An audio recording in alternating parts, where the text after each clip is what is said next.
Le chien met la tête dehors, respirant l'air frais de la liberté. Son air drôle fait sourire Jacques malgré lui. Mais au fur et à mesure que le temps passe, l'argent dans les mains de Jacques devient de plus en plus maigre. Il essaie de trouver un travail local, mais personne ne veut de lui. Regardant la pluie battante dehors, Jacques se sent un peu perdu. On dirait que des gens comme lui ont déjà été rejetés par la société. Le lendemain, ils arrivent dans un café au bord de la mer.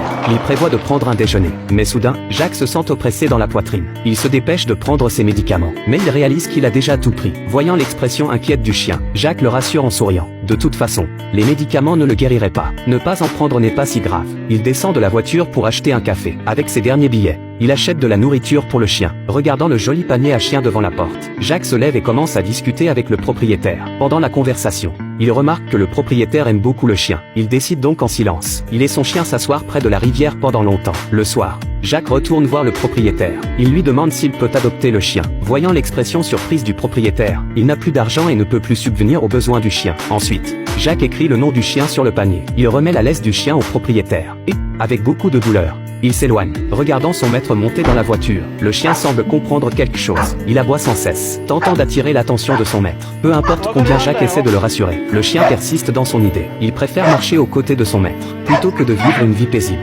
Finalement, Jacques redescend de la voiture, et emmène le chien avec lui. Il marche sans but sur la route. Soudain, Jacques ressent une douleur aiguë. Juste au moment où il va s'arrêter, un événement terrifiant se produit.